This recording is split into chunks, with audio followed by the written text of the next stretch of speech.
Hello dear exam comrades, তোমাদের প্রত্যেককে welcome exam comrades ইউনিভার্সিটিতে।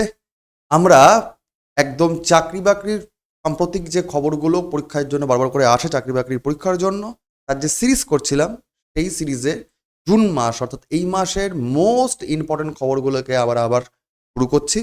পরপর পরপর সেইগুলো চলবে এবং চেষ্টা করো ক্লাসের মধ্যে সেগুলোকে র্যাপিড রিভিশন করার জন্য। এবং অবশ্যই এই নোটগুলো কিন্তু ডেসক্রিপশন বক্সে দেওয়া যে টেলিগ্রাম গ্রুপ, এই গ্রুপের লিঙ্কে পড়ে যাবে নোটপত্রগুলো।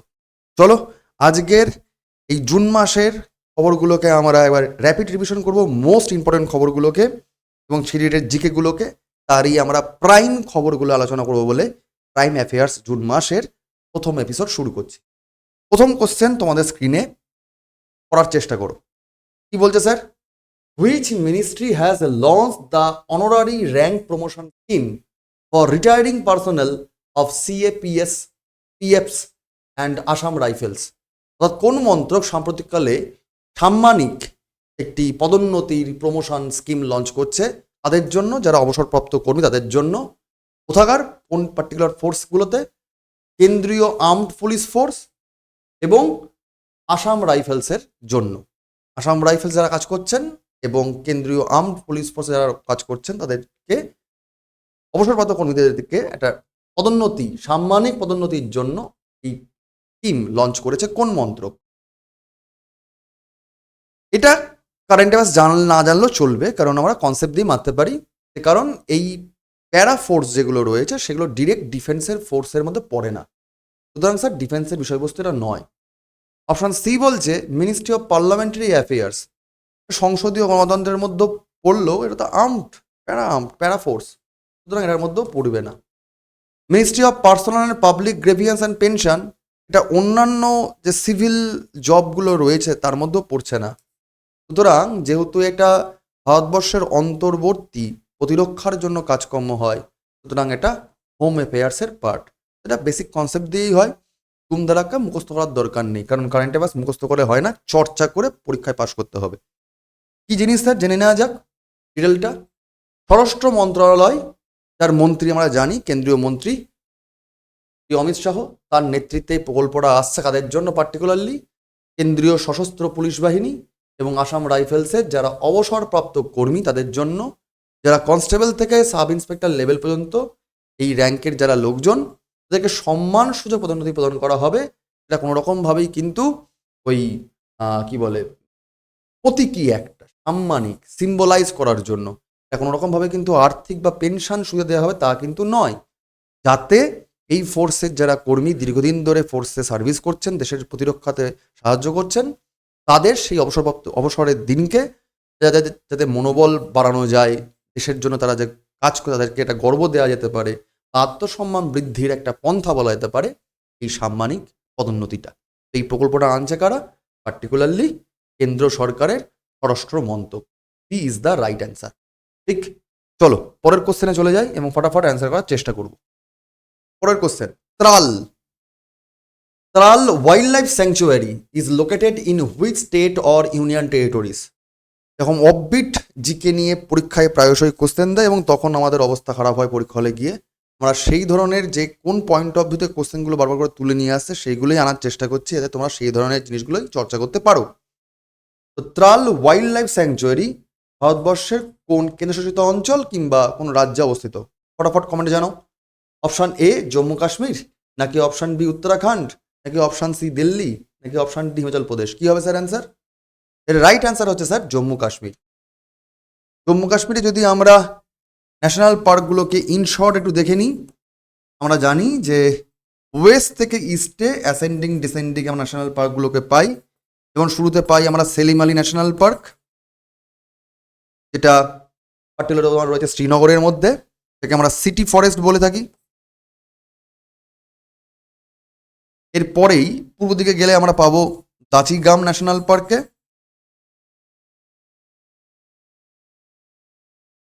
যেখানে একটা লেক খুব ইম্পর্টেন্ট, যেমন মার্সার লেক এর সাথে সম্পর্কিত, এর মধ্যেই রয়েছে। আরও ইস্টে যদি চলে যায় তাহলে পাবো আমরা আরেকটা ন্যাশনাল পার্ককে গুরুত্বপূর্ণ, সেটা হচ্ছে kiss tower national park. Kiss tower national park এই কিস্টাও ন্যাশনাল পার্কে 3টে রিভার সিস্টেম আছে। একটা হচ্ছে কিবারনালা রিভার, একটা হচ্ছে রিনে রিভার, আর একটা হচ্ছে মারোয়া রিভার। ঠিক আছে, এগুলো একটু খেয়াল রেখো, জিকের পোর্শন। মনে রাখতে হবে এই যে ট্রাল ওয়াইল্ড লাইফ স্যাংচুয়ারিটা, এটা পার্টিকুলারলি জম্মু কাশ্মীরে দাচিগ্রাম ন্যাশনাল পার্ক ঘেঁষা অঞ্চলে অবস্থিত। কি স্যার ডিটেলটা দেখে নাও। জম্মু কাশ্মীরের ট্রাল বন্যপ্রাণী অভয়ারণ্য, যেখানে একটা সাম্প্রতিককালে কেন্দ্র সরকার একটা ওই পরিবেশ সংবেদনশীল অঞ্চল, যাকে বলা হয় এনভায়রনমেন্টাল সেফ জোন ঘোষণা করেছে, স্পেশাল জোন ঘোষণা করেছে। ঠিক আছে, এবং যেটা পার্টিকুলারলি পুলওয়ামা জেলাতে অবস্থিত। পুলওয়ামা কাণ্ড সাম্প্রতিককালে হয়েছিল, সেটা আমরা সবাই জানি। এবং এটা আসলে করিডর, বন্য প্রাণী চলাচলের একটা বারান্দা হিসাবে কাজ করে, যেখানে বিশেষ করে জম্মু কাশ্মীরে বিপন্ন প্রাণী অ্যাভেলেবেল, তাকে বলা হয় কাশ্মীরি স্ট্যাগ। অন্য কোনো স্ট্যাগ ভেবো না বাবা, কাশ্মীরি স্ট্যাগ, যাকে বলা হয় হাঙ্গুল, এক ধরনের হরিণ পাওয়া যায়। এবং এই অঞ্চলটা মানেই হিমালয়ের, তাদের পার্টিকুলারলি এই অঞ্চলটা মানে গ্রেট হিমালয়ান রিজিয়ন। তলার দিকে তোমার চলে আসলে পীরপাঞ্জাল রেঞ্জ। সুতরাং এই অঞ্চলে আর্দ্র নাশিতোষ্ণ অ্যালপাইন বনভূমি রয়েছে। এবং এই যে করিডর, তার জন্য স্যার এটাকে পরিবেশ সংবেদনশীল অঞ্চল বা একটা এনভায়রনমেন্টাল স্পেশাল জোন হিসাবে স্বীকৃতি দেওয়া হচ্ছে। তাই জন্যই কিন্তু এটা খবরে উঠেছিল বলে এই ধরনের জিকের পোর্শনগুলো ইম্পর্টেন্ট হয়ে যায়। জানলাম দাচিগ্রামের সঙ্গে কানেক্টেড। দাচিগ্রামের এটা পাশেই অবস্থিত। দাচিগ্রাম জাতীয় উদ্যানের বাইরের বিরল স্থানগুলোর মধ্যে এটা একটা অত্যন্ত ঘন জঙ্গল। ঠিক আছে, চলো পরের প্রশ্নে আমরা চলে আসি। পরের কোশ্চেন তোমাদের স্ক্রিনে রয়েছে, দ্রুত অ্যান্সার করার চেষ্টা করো। World no tobacco day is observed every year on which day? প্রতি বছর পালন করা হয় তামাক বিরোধী দিবস হিসাবে, বিশ্ব তামাক বিরোধী দিবস কোন দিন? Option A May 28, option B May 29, নাকি অপশন সি মে 30, নাকি option D May 31? No tobacco day কবে পালন করা হয়? খুব সিম্পল একটা বিষয়, ফটাফট অ্যান্সার করার চেষ্টা করো। স্যার এটার অ্যান্সার 31শে মে, ওয়ার্ল্ড নো টোব্যাকো ডে। ঠিক আছে, detail sir.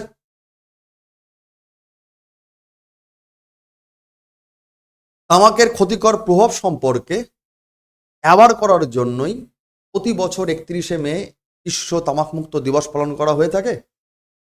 Particular world health organisation, বিশ্ব স্বাস্থ্য সংস্থা 1987 থেকে এটি চালু করেছিল, এটা প্রতিষ্ঠা হয়েছিল। এবং 1988-এ প্রথম এই তামাক বিরোধী দিবস পালিত হয়ে যাচ্ছে। এবং যার মানে এই বিষয়টাই হচ্ছে যে পার্টিকুলারলি যারা তামাক দ্রব্য সেবন করেন তাদেরকে মূল স্রোতে ফিরিয়ে নিয়ে আসা। কারণ তামাক দ্রব্য ব্যবহার করার ফলে জীবনের যে স্বাস্থ্যের যে ঝুঁকি হয় সেটাকে আরও বেশি করে তুলে ধরা। এবং বিশ্বব্যাপী যে প্রায় 80 লক্ষের বেশি এসব মানুষের মৃত্যুর কারণ তামাক, তাকে আটকাবার জন্য এই দিবসটাকে পালন করা হয়। এবং আরও বেশি করে তামাক বিরোধী গভর্নমেন্টগুলোকে, দেশগুলোকে তার জন্য পলিসি বানানো, কিংবা পাবলিক অ্যাওয়ারনেস ক্রিয়েট করা, বা তাকে এই তামাক বর্জনকে সমর্থনের জন্য তাকে উৎসাহিত এনহ্যান্সমেন্ট করার জন্য তামাকের ফলে যে অর্থনৈতিক কিংবা স্বাস্থ্যগত তো আছেই, এছাড়া পরিবেশগত যে ক্ষয়ক্ষতি হয় সেগুলোকে আরও বেশি করে তুলে ধরার জন্যই এই প্রোগ্রাম রাখা হয় প্রতি বছর 31শে মে। ঠিক আছে, বেসিক জিনিস। ওয়ার্ল্ড হেলথ অর্গানাইজেশন 1988 থেকে কিন্তু এই ডে তারা পালন করছে। চলো পরের কোশ্চেন তোমাদের স্ক্রিনে রয়েছে। What is the name of the campaign launch to empower farmers by accelerating agricultural transformation in India? ভারতবর্ষে সাম্প্রতিককালে যারা কৃষিকাজের সঙ্গে সম্পর্কিত, অর্থাৎ কৃষক যারা, তাদেরকে কি করে আরো এম্পাওয়ার করা যায়, তাদেরকে কি করে একটা শক্তি দেওয়া যায়, কৃষকদের শক্তি বৃদ্ধি করার জন্য নতুন যে ক্যাম্পেইন, যে প্রকল্প চালু করা হচ্ছে, যে প্রজেক্ট চালু করা হচ্ছে, কিসের জন্য? পার্টিকুলার এগ্রিকালচারাল ট্রান্সফরমেশনের জন্য, কৃষিভিত্তিক পরিবর্তন ব্যাপকতা বৃদ্ধি করার জন্য, তাকে এক ত্বরান্বিত করার জন্য যে প্রোগ্রাম করা হয় তার প্রোগ্রামটার নাম কি? অবশ্যই কৃষি মানে কেন্দ্র রাজ্যের যৌথ উদ্যোগ, কেন্দ্র সরকার থেকে এই উদ্যোগ নেওয়া হচ্ছে। কোনটি হবে অপশন তোমরা বলো? বিকশিত কৃষি সংকল্প অভিযান, নাকি কৃষি বিকাশ মিশন, নাকি আনন্দদাতা এম্পাওয়ারমেন্ট প্রোগ্রাম, অন্নদাতা এম্পাওয়ারমেন্ট প্রোগ্রাম, নাকি নানাদা অ্যাবাভ? কি হবে স্যার অ্যান্সার? সিম্পল স্যার, এটার অ্যান্সার দেখতেই পাচ্ছ, অলরেডি তোমার ছবি থেকে বোঝা যাওয়ার কথা।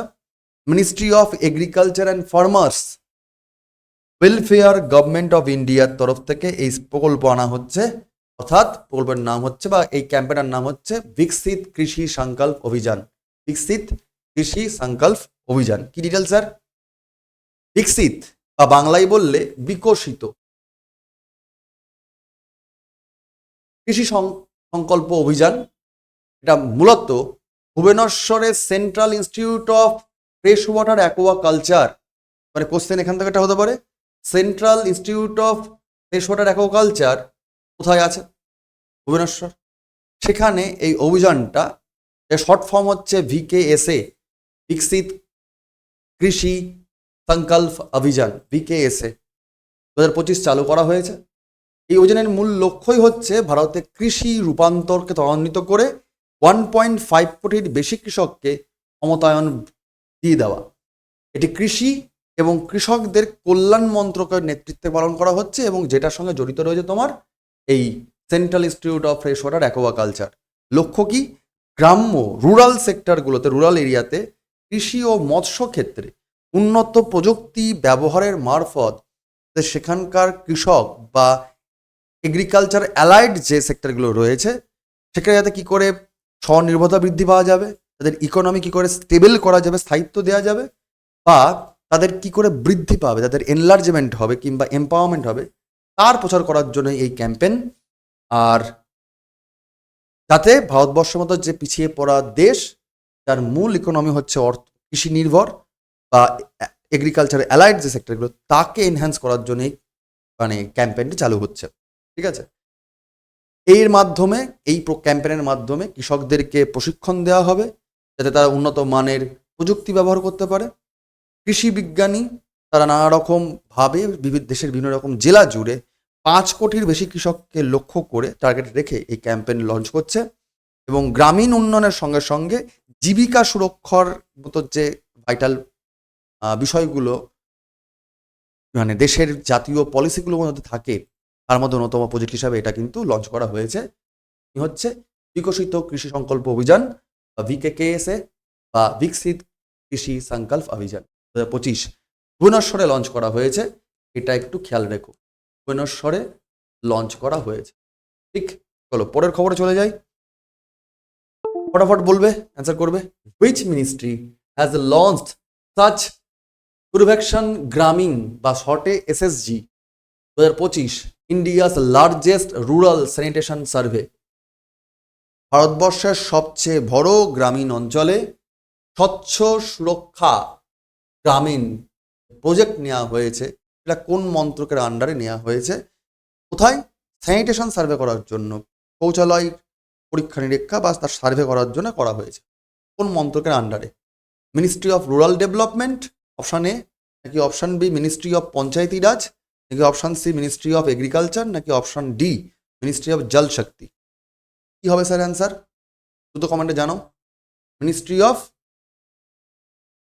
রুরাল ডেভেলপমেন্ট, নাকি মিনিস্ট্রি অফ পঞ্চায়েতি রাজ, নাকি মিনিস্ট্রি অফ এগ্রিকালচার, নাকি মিনিস্ট্রি অফ জল শক্তি? কোন মন্ত্রকের আন্ডারে হবে?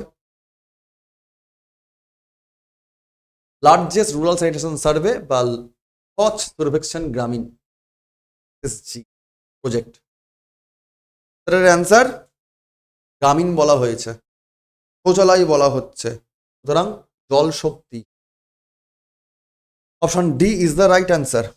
Option D is the right answer. ঠিক আছে, ডিটেলটাকে দেখে নাও। কেন্দ্রীয় জলশক্তি মন্ত্রী সম্প্রতি ভারতের বৃহত্তম গ্রামীণ স্যানিটেশন জরিপ বা সার্ভে, স্বচ্ছ সার্ভেক্ষণ সার্ভে করার জন্যই এই চালু করা হয়েছে, এই মাসেই চালু করেছে। 34টি রাজ্যব্যাপী এবং অন্যান্য যে কেন্দ্রশাসিত অঞ্চলগুলো রয়েছে সেখানে মোট 761খানা জেলাতে প্রায় 21,000 গ্রামকে কভার করা হবে এই সার্ভের মাধ্যমে। এবং এই যে সার্ভে বা জরিপ যাকে বলা হয়, এই সার্ভের মাধ্যমে স্বচ্ছ ভারতের মিশনের পার্ট হিসাবে, পার্টিকুলার তার গ্রামীণ সেক্টরের পার্ট হিসাবে দ্বিতীয় পর্যায়ে পার্ট একটা, যেখানে মানুষজনকে অ্যাওয়ার করা হবে যে বাবা খোলা জায়গায় মলমূত্র ত্যাগ করাটা উচিত নয়, তাতে কী হয়, পরিবেশ নষ্ট হয় বা স্বাস্থ্যের হানি হয় এবং সেটা ব্যাপকভাবে চারিদিকে ছড়িয়ে পড়ে। এবং এটি জলশক্তি মন্ত্রকের অধীনে পানীয় জলের ব্যবহার এবং স্যানিটেশন বিভাগ পার্টিকুলারলি ডিডিডব্লিউএস এর দ্বারা পরিচালিত হয়ে থাকে এবং একটি স্বাধীন সংস্থা হিসাবে স্বচ্ছ ক্ষেত্রে যাচাই করে কোথায় কোথায় স্যানিটেশনের ডেভেলপমেন্ট করা যেতে পারে তার ট্র্যাক রিপোর্ট কি, এই সমস্ত কিছু সার্ভের মাধ্যমে আসবে এবং যেখানে যেখানে মানুষজন বেশি করে অ্যাওয়ার্ড দেবে সেখানে এই অ্যাওয়ার্ড দেওয়ারও একটা প্রোগ্রাম করা, অর্থাৎ অ্যাওয়ারনেস ক্রিয়েট করা হচ্ছে। কোন মন্ত্রকের তরফ থেকে? জল শক্তি মন্ত্রণালয়ের তরফ থেকে। চলে আসো পরের খবর। 6 নম্বর তোমাদের স্ক্রিনে রয়েছে, ফটাফট বলে ফেলো। পেরিটো মোরেনো গ্লেসিয়ার, অফবিট গ্লেসিয়ারের নাম, তার মানে এটা ওয়ার্ল্ড জিওগ্রাফি বা বলা যেতে পারে স্ট্র্যাটেজিকের যে ডাইনামিক পার্ট থেকে কোশ্চেন দিচ্ছে, বিশেষ করে এনটিপিসি বা এসএসসির অন্যান্য পরীক্ষাগুলোতে, এই জায়গাগুলো কিন্তু সেখানগুলোই important. Perito Moreno glacier, it was recently seen in the news, located in which of the country? কোন দেশে অবস্থিত? আর্জেন্টিনা নাকি চিলি নাকি ইকুয়াডর নাকি পেরু? কোন দেশে অবস্থিত? আমরা এই গ্লেসিয়ারটা নিয়ে কেন খবর এসে সেটা একটু পরে বলছি, ফার্স্ট আগে তোমরা উত্তর দাও। কি হবে sir answer? Option A Argentina নাকি চিলি নাকি ইকুয়াডর নাকি পেরু, কি হবে অ্যান্সার? রাইট অ্যান্সার হচ্ছে Argentina, option A is the right answer. কি জিনিস স্যার? পেরিতো মোরেনো হিমবাহ, যাকে হোয়াইট জায়েন্ট নামেও ডাকা হয়, তো বলা যেতে পারে কোশ্চেন, হোয়াইট জায়েন্ট কোন গ্লেসিয়ারের অপর নাম? পেরিতো মোরেনো গ্লেসিয়ার, এটা আর্জেন্টিনার সান্তাক্রুজের এল ক্যালাফেটের কাছে অবস্থিত। দক্ষিণ আমেরিকা, যাকে আমরা লাতিন আমেরিকা বলি, তার আন্দিজ যে পর্বতমালা মধ্যে এটা অবস্থিত এবং এটি জাতিসংঘ, যাকে বলা হয় ইউএন, ইউনাইটেড নেশনস, তার শিক্ষা, বৈজ্ঞানিক এবং সাংস্কৃতিক সংস্থা, যাকে বলা হয় আমরা ইউনেস্কো বলি, এই ইউনেস্কোর বিশ্ব ঐতিহ্যবাহী স্থান লস গ্লেসেরিয়াস ন্যাশনাল পার্কের অংশ হিসাবে চিহ্নিত। কত যে আইসের যে এজ গেছিল, অর্থাৎ আজ থেকে প্রায় 18,000 বছর আগে সেখানে এই হিমবাহ তৈরি হয়েছিল, সেই সময় আইসের যুগের সময়, আজ থেকে প্রায় 18,000 বছর আগে এই গ্লেসিয়ার তৈরি হয়েছিল। বিশ্ব উষ্ণায়ন, যখন আমাদের গ্লোবাল ওয়ার্মিং চলছে এবং তার যে ক্রমবর্ধমান তাপমাত্রা বৃদ্ধি পাচ্ছে, সেই কারণে এই গ্লেসিয়ার, যেটা আজ থেকে প্রায় 18 বছর আগে তৈরি হয়েছিল, 18,000 বছর আগে তৈরি হয়েছিল, সেই গ্লেসিয়ার কিন্তু এবার ক্ষয়প্রাপ্ত হচ্ছে এবং তার যে ব্যাপক ক্ষয়ক্ষতি হচ্ছে, সেই জন্যই কিন্তু এই পেরিতো মোরেনো হিমবাহটা খবরে এসছে, আর্জেন্টিনার বা লাতিন আমেরিকার পার্ট একটা। সুতরাং যাকে হোয়াইট জায়েন্ট বলা হতো বিস্তর বড় গ্লেসিয়ারের জন্য, এটাও কিন্তু এবার গ্লোবাল ওয়ার্মিংয়ের জন্য ক্ষয়ক্ষতির শিকারে পড়েছে। এটা খবরে এসছে এবং ইউনেস্কো হেরিটেজ সাইটের একটা পার্ট এটা, তাই তোমাকে এই জিনিসগুলো খেয়াল রাখতে হবে। তো আর্জেন্টিনা হচ্ছে রাইট অ্যান্সার। নেক্সট কোয়েশ্চেন তোমাদের স্ক্রিনে, ফটাফট বলবে। Which organisation has launched a digital policy titled রুবা? এর ফুল ফর্ম হচ্ছে digital hub for reference and unique virtual address. কোন সংস্থা সাম্প্রতিককালে ডিজিটাল পলিসি নিয়েছে যার টাইটেলটা হচ্ছে Dhruva? Option A national bank for agriculture and rural development, যাকে নাবার্ড বলা হয়। Option B department of post. Option C RBI বা reserve bank of India. Option D department of commerce. কোন সংস্থা, which organisation has launch the digital policy called Dhruva? কোন সংস্থা recently digital policy নিচ্ছে ধ্রুব নামে? ধ্রুবর ফুল ফর্মটা হচ্ছে, এটার ফুল ফর্ম অ্যাব্রিভিয়েশন তোমাদের পরীক্ষায় আসে, খুব ইম্পর্টেন্ট পার্ট। যারা মিসলিনিয়াসের পরীক্ষা দেবে তাদের কিন্তু একটা যে শর্ট কোশ্চেনের ভার্ট রয়েছে, সেখানে কিন্তু এই ধ্রুবা খুব ইম্পর্টেন্ট পোর্শন। এটাকে তোমরা ওই জন্য কাজে লাগাতে পারো, নোটটা পারলে আপডেট করে রাখো। ধ্রুবটা কিন্তু তোমাদের এই সামনে যদি মিসলিনিয়াসের মেন্স আসে, শর্ট কোশ্চেন বা এসএকিউ এর জন্য important. Digital hub for reference and unique virtual address কোন মন্ত্রক স্যার? এটার অ্যান্সার হবে ডাক বিভাগ বা ডিপার্টমেন্ট অফ পোস্ট। ধ্রুবা কি জিনিস স্যার? ডিটেল দেখে নাও। ইন্ডিয়ান পোস্টাল ডিপার্টমেন্ট ধ্রুবা চালু করেছে, যার অর্থ digital hub for reference and অন্যান্য ভার্চুয়াল অ্যাড্রেস, যার মাধ্যমে দেশব্যাপী digital address, digital public interest মানে ইনফ্রাস্ট্রাকচার, যাকে বলা হয় ডিপিআই, তৈরির দিকে একটা বড় পদক্ষেপ নেওয়া হবে এর মাধ্যমে। ধ্রুবা একটি Jio coded standard inter operable digital address system, যার মাধ্যমে সরকারি এবং বেসরকারি খাতে ঠিকানা সম্পর্কিত পরিষেবাগুলোকে আরো সহজ, সরল এবং সিকিওর করতে পারে, এবং যার মাধ্যমে ঠিকানা অ্যাজ এ সার্ভিস, যাকে বলা হয় অ্যাজ, যার যেমন ঠিকানা আছে ওটা যাকে বলা হয় কেওয়াইসি টাইপের আর কি, সহজ করা যাবে। যা ব্যবহার যারা করছেন পার্টিকুলার এর মাধ্যমে ঠিকানার ডেটা, কারণ পোস্টাল ডিপার্টমেন্টে চিঠি পাঠাতে গেলে ঠিকানা লাগে, তো সেই ঠিকানা সহজ করার জন্য, ডেটাকে আরো বেশি করে এম্পাওয়ার করার জন্য এবং কন্ট্রোল করার জন্য এই নতুন পলিসি তারা নিচ্ছে, এটা হচ্ছে ধ্রুবা। ঠিক আছে, অর্থাৎ ডিজিটালি বাড়ির প্রত্যেকের ঠিকানাগুলোকে ডিজিটালাইজ করা হবে ধ্রুবা প্রকল্পের মাধ্যমে। চলো পরের কোশ্চেন তোমাদের স্ক্রিনে। Archaeological survey of India recently discovered a Neolithic rock groove in which district of Tamil Nadu? ভারতের প্রত্নতত্ত্ব জরিপের যে সংস্থা রয়েছে আর্কিওলজিক্যাল সার্ভে অফ ইন্ডিয়া, সাম্প্রতিককালে নব্যপ্রস্তর যুগের কোনো সাইট খনন কার্য করে পেয়েছে তামিলনাড়ুতে। কোন জায়গায়? অপশান এ কন্যাকুমারী, নাকি অপশান বি কোয়েম্বাটোর, নাকি অপশান সি কৃষ্ণাগিরি, নাকি অপশান ডি মাদুরাই? এই ধরনের history related and art culture related কোশ্চেনগুলো কিন্তু তোমাদের পরীক্ষায় আসে, বিশেষ করে পিএসসির পরীক্ষায় আসে। তো এই জায়গাগুলোও কিন্তু আবার বলছি, সামনের যে রেলের পরীক্ষার জন্য ইম্পর্টেন্ট, এসএসসি পরীক্ষায় তো সব রকম কোশ্চেনই আসতে পারে, আমার ঠিক নেই, বাট মূলত পিএসসির পরীক্ষার জন্য কিন্তু এই ধরনের কোশ্চেন ইম্পর্টেন্ট। আবার বলছি কোশ্চেন তাহলে ইম্পর্টেন্ট হয়ে যাবে মিসলিনিয়াস এন্ড মেন্সের জন্য, এখানে এসও কিউ রয়েছে। কোথায় স্যার পাওয়া যায়? কন্যাকুমারী, নাকি কোয়েম্বাটোর, নাকি কৃষ্ণাগিরি, নাকি মাদুরাই? বলো স্যার অ্যান্সার কি হবে? এটার answer Kanyakumarika is the correct answer. কি স্যার জিনিসটা?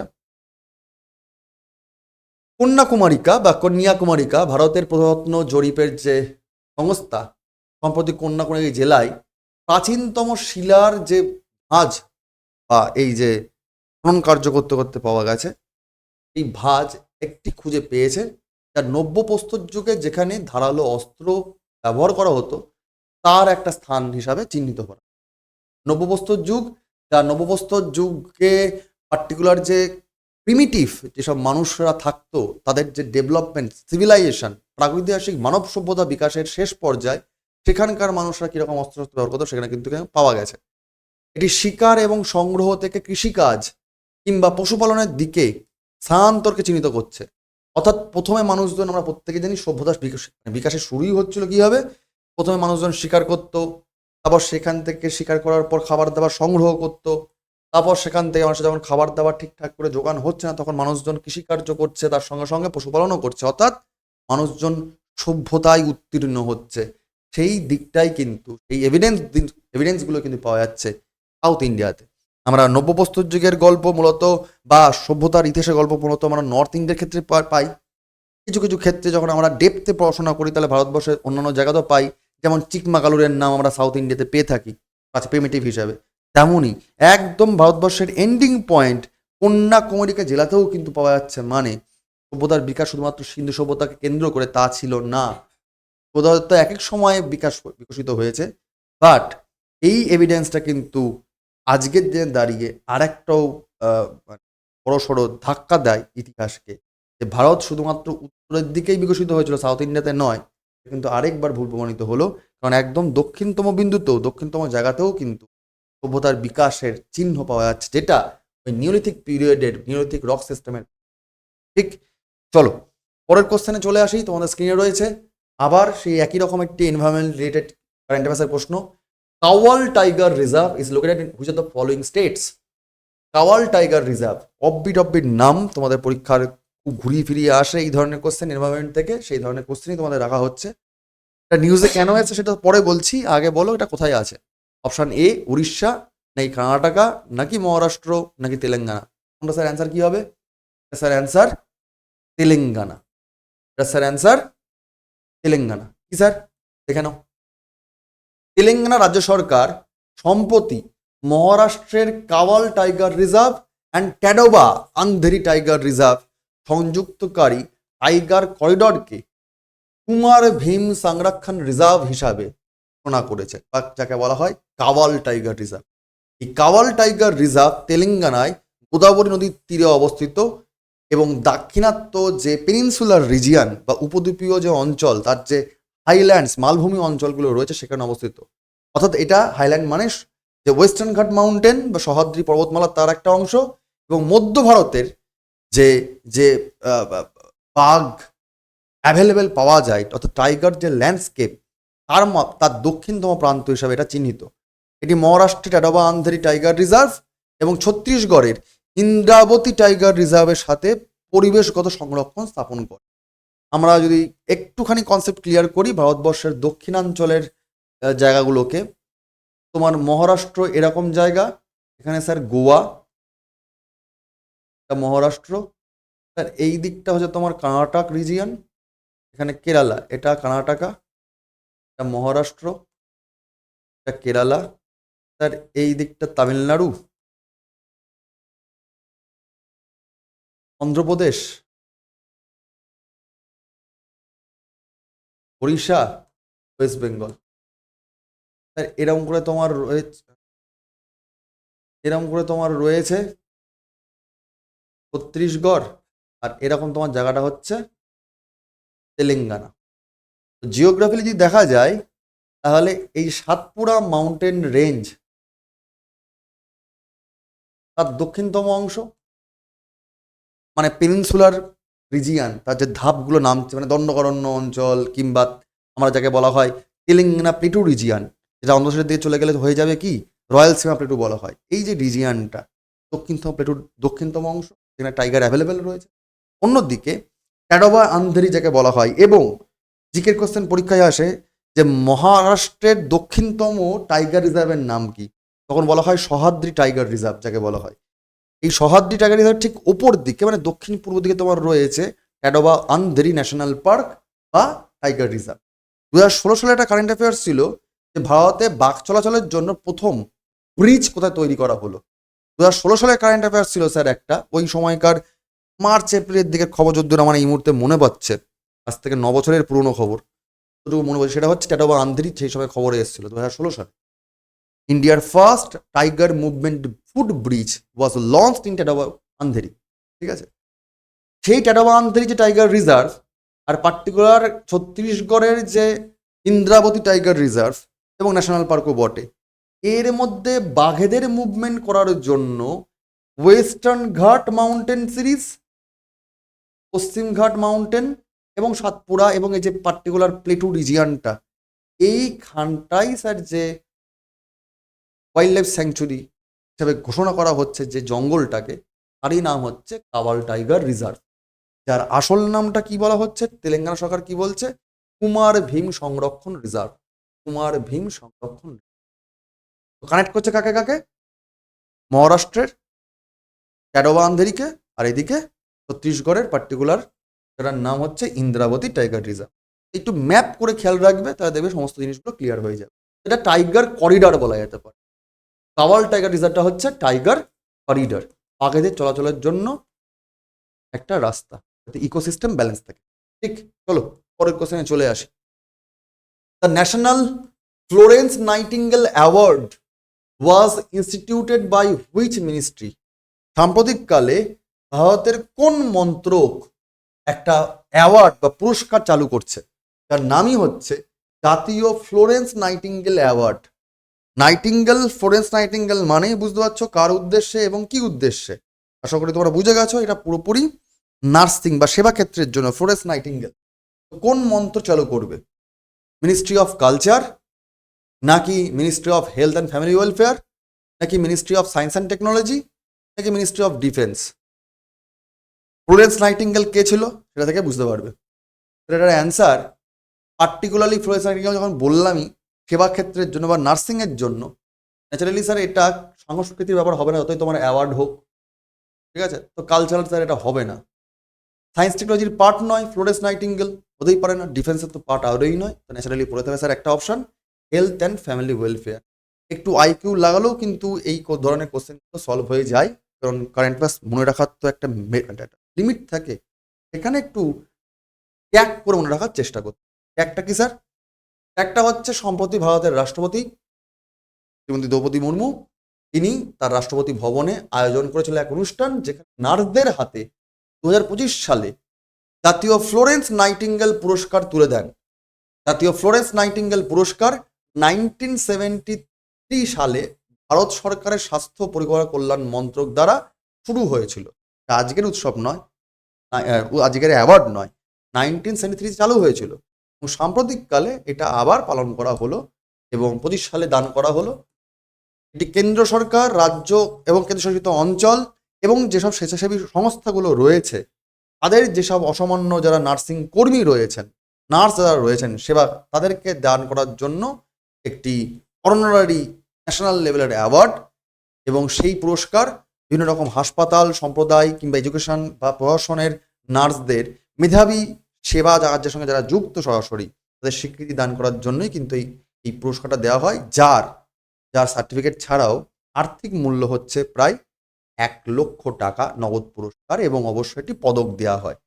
এই ফ্লোরেন্স নাইটিঙ্গেল যে অ্যাওয়ার্ডটা পার্টিকুলারলি অর্গানাইজ করছে বা দেয় কোন মন্ত্রক?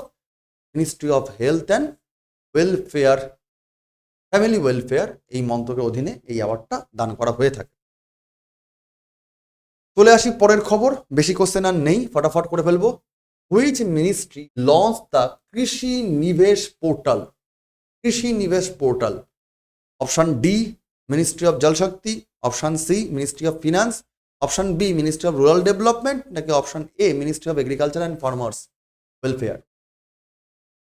স্যার, কৃষি নিবেশ পোর্টাল বলছে, এটাও তোমাদেরকে কিন্তু আরামসে হয়ে যায়, কিন্তু এখানে একটু গোলমালের জায়গা আছে। কৃষি মানে গ্রামীণ অঞ্চল, রুরাল হবে, নাকি কৃষি আবার ডেভেলপমেন্ট কথা বলা হচ্ছে, পোর্টাল বলছে, তাহলে কি ফিনান্স আসবে টাকা পয়সার ব্যাপারের জন্য, নাকি মানে জলসেচের জন্য, জল সাহায্য করার জন্য জলশক্তি হবে, নাকি এগ্রিকালচার অ্যান্ড ফার্মার্স ওয়েলফেয়ার হবে? কৃষি বললে ডাইরেক্ট এগ্রিকালচার চলে যায় ভালো, কারণ ডাইরেক্ট এর আন্ডারেই পড়ে। তো right answer agriculture and farmer welfare. But ডিটেলটা কি দেখে নেওয়া যাক, চলো। ডিটেলটা হচ্ছে কৃষিতে বিনিয়োগ যাতে বৃদ্ধি পায়, যাতে ইনভেস্টমেন্ট বাড়ে, তার জন্যই কৃষি ও কৃষক কল্যাণ মন্ত্রক কৃষি নিবেশ পোর্টাল চালু করছে। এই পোর্টালটি কৃষক এবং যারা ইনভেস্টর, যারা এই এগ্রিকালচার ইন্ডাস্ট্রির সঙ্গে যুক্ত, তাদেরকে ওয়ান স্টপ সলিউশন দেওয়ার জন্য, একটা কমন প্ল্যাটফর্ম তৈরি করার জন্য এবং কেন্দ্র রাজ্য সরকারের বন্ডিং বৃদ্ধি করার জন্য, কি করে বিভিন্ন রকম প্রকল্পের মারফত এই এগ্রিকালচারাল যে ইন্ডাস্ট্রি সেখানে যাতে ইনভেস্টমেন্ট আরও বেশি করে আসে, তাকে ত্বরান্বিত করার জন্যই কিন্তু এই পোর্টাল চালু করা হয়েছে, কৃষি নিবেশ পোর্টাল, যেটা লঞ্চ করছে কোন মন্ত্রক? Agriculture and farmers welfare. Clear? চলো চলে আসি পরের কোশ্চেনে। নালসারাবার ওয়াইল্ড লাইফ স্যাংচুয়ারি, এ খুব পাতি কোশ্চেন, বহুবার করে কোশ্চেনটা রিপিটেড কোশ্চেন আসে, আশা করি তোমরা অনেকেই পারবে। এর অপশন দেখার দরকারই নেই, রাজস্থান, মধ্যপ্রদেশ, গুজরাট, উত্তরাখণ্ড নয় স্যার, এটার অ্যান্সার ডাইরেক্ট গুজরাট। নল সরোবর ওয়াইল্ড লাইফ স্যাংচুয়ারি শুধু নয় স্যার, এটা বলে রাখি, এটা রামসার সাইটও বটে গুজরাটের, কচ্ছের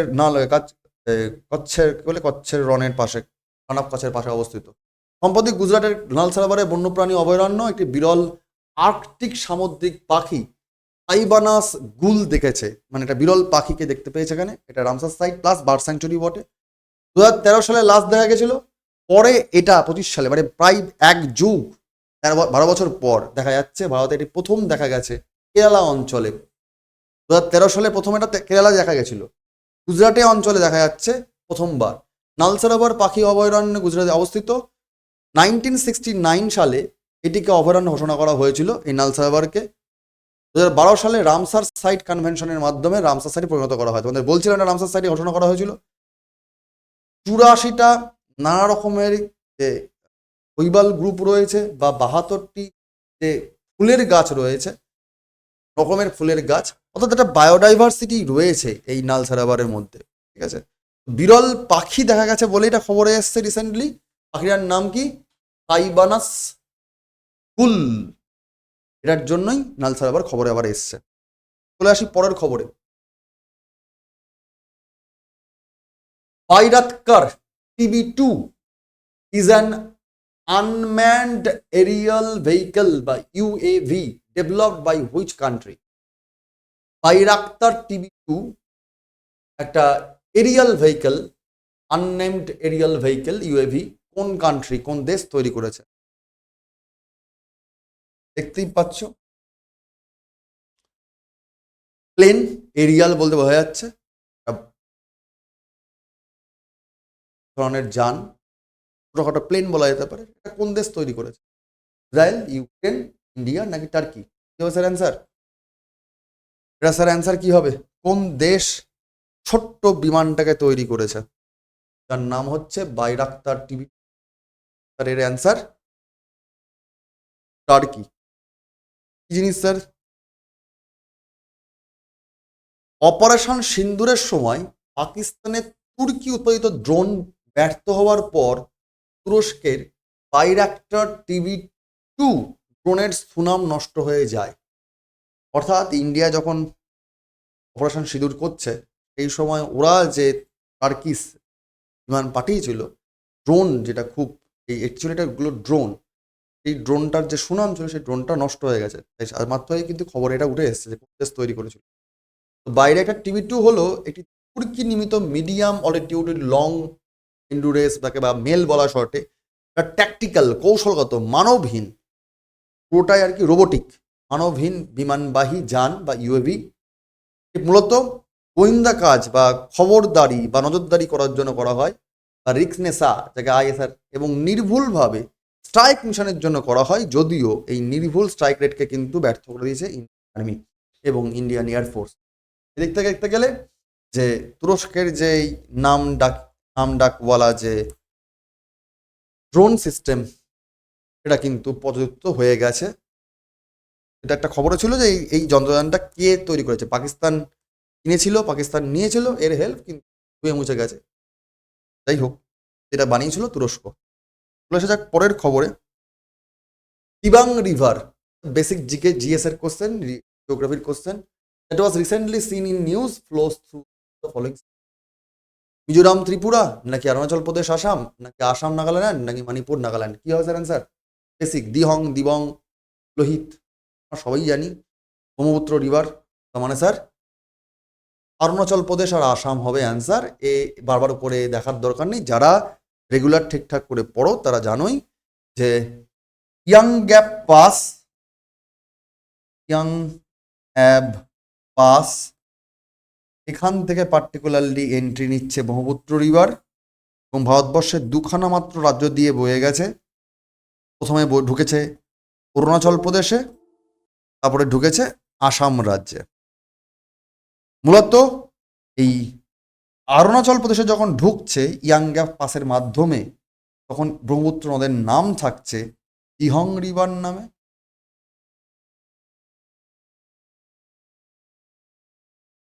পরবর্তীকালে এর নাম পাল্টে হয়ে যাচ্ছে ব্রহ্মপুত্র নদী নামে। পরে এটা যখন বাংলাদেশে চলে যাচ্ছে তখন নাম পাল্টে ফার্স্টে হচ্ছে যমুনা,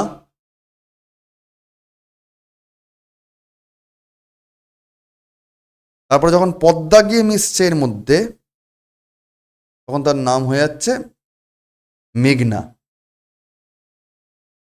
বা ডান দিক বা দিকের যে ট্রিবিউটারি সিস্টেমগুলো আছে, যারা পশ্চিমবঙ্গের ভূগোল পড়েছে তাদেরকে দেখিয়েছিলাম ওয়ান শর্ট ভিডিও, সারা রাত ব্যাপী একটা ম্যারাথন ক্লাস নিয়েছিলাম।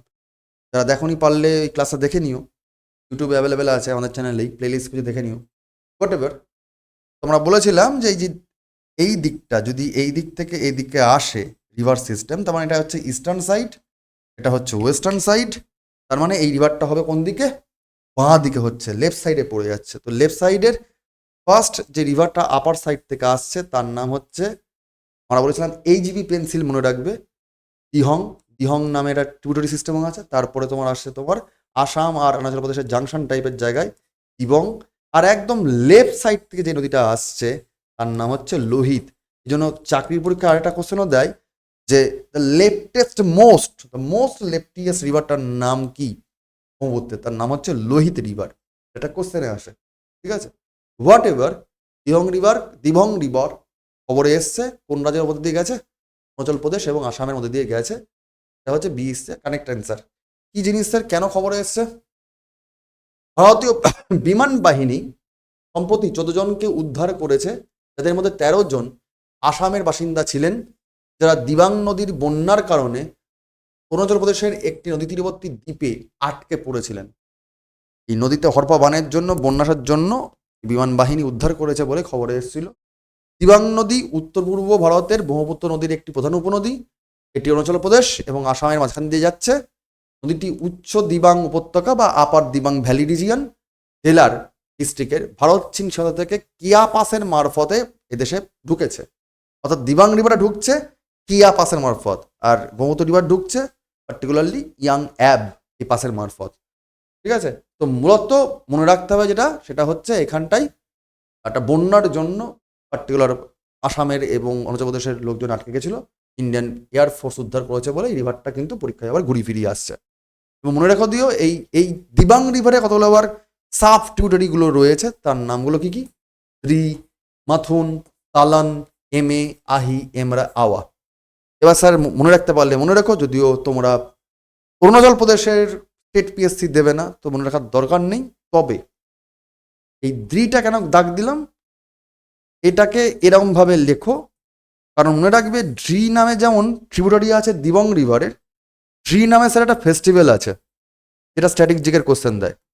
এই ড্রি ফেস্টিভ্যালটা আবার অরুণাচল প্রদেশে পালিত হয়ে থাকে, স্ট্যাটিক জিকের কোশ্চেন। কানেক্টিং করে কিন্তু পড়ে রাখতে হবে। আমি আবার বলছি, নোটগুলো কিন্তু ডেসক্রিপশন বক্সে টেলিগ্রাম গ্রুপের লিঙ্ক আছে, সেখানে পড়ে যাবে, পড়ে নিও বাবা। চলো চলে আসি পরের কোশ্চেনে। অ্যান্ড দ্য লাস্ট কোশ্চেন আজকের জন্য, নকশা programme is implemented under which government initiative? নকশা প্রোগ্রাম ভারতের কোন যে ইনিশিয়েটিভগুলো নেওয়া হয়েছে তার কোন ইনিশিয়েটিভের মধ্যে পড়ে যাচ্ছে Naksha programme? Digital India land records modernisation programme, এ শর্টে বলা হয় DLRPMP, নাকি স্মার্ট সিটিস মিশনের মধ্যে পড়ে যায়, নাকি অটল মিশন ফর রিজুনেশন অ্যান্ড আরবান ট্রান্সফরমেশনের মধ্যে পড়ে যায়, যাকে অমৃত প্রকল্প বলে, নাকি ন্যাশনাল আরবান লাইভলিহুড মিশনের মধ্যে পড়ে যায়?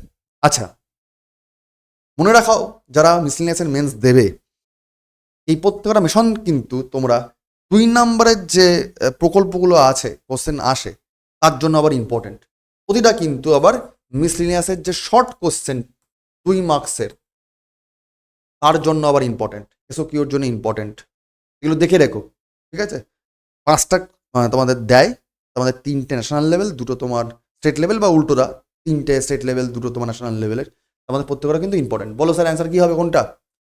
এটার অ্যান্সার পার্টিকুলারলি হবে digital India land records modernisation, DLRMP। আচ্ছা, এটা তাহলে অপশন এ হচ্ছে রাইট অ্যান্সার, অপশন এ হচ্ছে রাইট অ্যান্সার। আবার বলছি, এই যে আমরুত, এর ফুল ফর্ম পরীক্ষায় আসে, এটা শর্ট কোশ্চেনের জন্য ইম্পর্টেন্ট, যে কোনো পরীক্ষার জন্য। আবার DLRMP এটাও কিন্তু অ্যাব্রিভিয়েশনের জন্য ইম্পর্টেন্ট। শর্ট ফর্মগুলোকে মনে রাখার চেষ্টা করো। ডিটেলটা স্যার কি? নকশা অভিযান, কারেন্ট অ্যাফেয়ার্সটা কি জন্য ইম্পর্টেন্ট দেখে নাও। গ্রামীণ উন্নয়ন মন্ত্রকের ভূমি সম্পদ বিভাগ বা DOLR, এরা নকশা প্রোগ্রামের আন্ডারে দ্বিতীয় ফেজের কাজ শুরু করবে বা করেছে 2 জুন 2025 সাল থেকে। জাতীয় ভূস্থানিক জ্ঞানভিত্তিক নগর বাসস্থান, অর্থাৎ যাকে বলা হয় মানে জিওগ্রাফিক্যাল জরিপ করে নিয়ে তারপরে যে নগর বাসস্থান করার জন্য বা সিটিকে আরো বেশি করে সুন্দর করে দেওয়ার জন্য, আবাসস্থল তৈরি করার জন্য যে প্রোগ্রাম, যাকে নকশা প্রোগ্রাম, তা ডিজিটাল ইন্ডিয়া ল্যান্ড রেকর্ডসের আধুনিকরণের একটা পার্ট বলা যেতে পারে। তার আন্ডারে এটা পড়ছে। অর্থাৎ কোন তার সেটা পুকুরের জায়গা ছিল, মাটি বুঝিয়ে বাড়ি তৈরি করা হচ্ছে, ফ্ল্যাট তৈরি করা হচ্ছে, নাকি কোন জায়গা, সেইগুলোকে ডিজিটালি তার রেকর্ড রাখা, তাকেই বলা হয় DLRMP। তার মাধ্যমেই এটার একটা প্রোগ্রাম, নকশা প্রোগ্রাম, জরিপ সার্ভে করার জন্য একটা উদ্যোগ বলা যেতে পারে। এটি গ্রামীণ উন্নয়ন মন্ত্রকের অধীনে ভূমি সম্পদ বিভাগ বা DOLR দ্বারা কন্ডাক্ট করা হয়ে থাকে।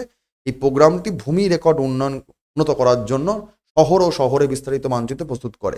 যেহেতু এখন গ্রামগুলো থেকে শহরে ত্বরান্বিত হচ্ছে, গ্রামও ডেভেলপ পাচ্ছে, আমরা জানি যে বিভিন্ন প্রান্তিকের গ্রামগুলোতে কিন্তু আস্তে আস্তে কনভার্ট হচ্ছে শহরে।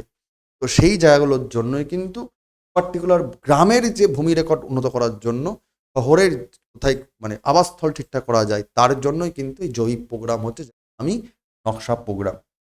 ঠিক। তো আজকে এই জুন মাসের প্রথম কিছু খবর, 15খানা খবর নিয়ে আজকে আমরা এসেছিলাম এপিসোড 1-এ।